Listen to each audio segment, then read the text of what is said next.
नमस्ते साथियों। पैसे जो पहले चलते थे और इन मुद्राओं के बारे में, इन पैसों के बारे में पूर्व की पाठ्य पुस्तकों में पढ़ाया जाता था। और साथियों, आज के इस वीडियो में पूर्व काल में चलने वाली गणित की पाठ्य पुस्तक, जैसा कि आप देख पा रहे हैं, गणित कक्षा 1 की यह पहले की पाठ्य पुस्तक है।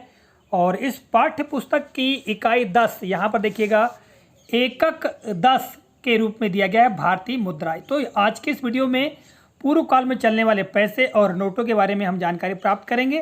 ठीक है। और यहाँ पर देखिएगा, जैसा कि चित्र में देख पा रहे हैं, ये एक पैसा है। एक पैसा इस प्रकार हुआ करता था। इसके पश्चात देखिएगा 2 पैसे, फिर इसी तरह से 3 पैसे, फिर 5 पैसे। ठीक है। आगे हम बात करें साथियों, तो यहाँ पर ये 10 पैसे, ठीक है, और ये 20 पैसे आप देख पा रहे हैं। और आगे देखिएगा, ये 25 पैसे का सिक्का और इस तरह से 50 पैसे का सिक्का, जो कि ये इतनी जो मुद्रा है ये आज बंद हो चुकी हैं, ये चलन में नहीं है, पहले ये चलन में थी। ठीक है। और आगे देखिएगा, जो कि आज भी चलन में है, 1 रुपये का सिक्का और 2 रुपये का सिक्का। इस तरह से ये देखिएगा 5 रुपये का सिक्का, जो कि आज हमको देखने को नहीं मिलता है।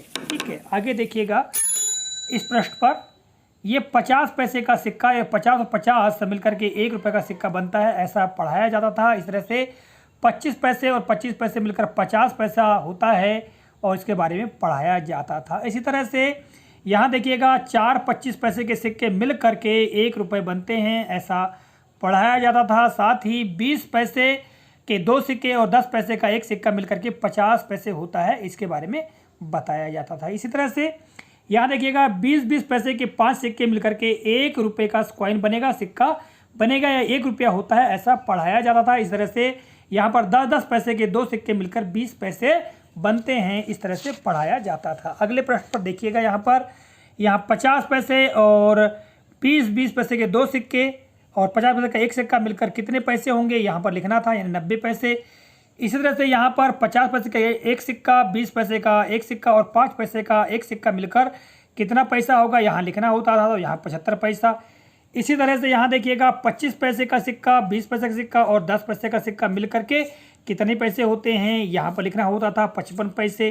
ठीक है। इस तरह से यहाँ पर देखिएगा, 25 पैसे का 1 सिक्का, 20 पैसे के 2 सिक्के मिल करके कितना होगा, तो यहाँ पर हो जाएगा 65 पैसे। तो इस तरह से यहाँ पर जानकारी भरवाई जाती थी। इस तरह से यहाँ पर देखिएगा, 50 पैसे का 1 सिक्का, 25 पैसे का 1 सिक्का और 20 पैसे का 1 सिक्का, इस तरह मिल करके कितने पैसे होंगे, इस बॉक्स में भरना होता था। तो यहाँ पर देखिएगा, कुल मिलाकर के 95 पैसे।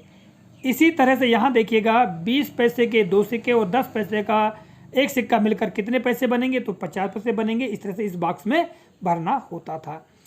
अब देखिएगा, हम नोटों के बारे में चर्चा करते हैं। तो यहाँ पर ये 1 का नोट, जो कि आज भी प्रचलन में है, फिर 2 का नोट, इस तरह से 5 का नोट, 10 का नोट, इस तरह का 10 का नोट हुआ करता था, जो कि आजकल हमको देखने को नहीं मिलता है। आजकल 10 के नोट दूसरे तरह के आ चुके हैं। इस तरह से 1, 2 और ये 5 के जो नोट है, इस तरह के नोट बहुत कम देखने को मिलते हैं।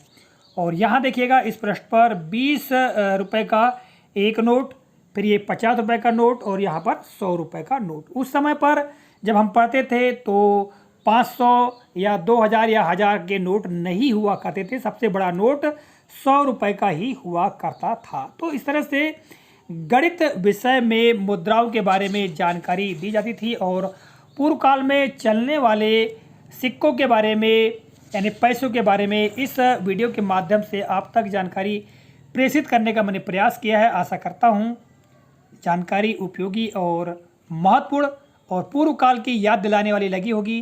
तो साथियों, मिलेंगे अगले कालखंड में, तब तक के लिए जय हिंद।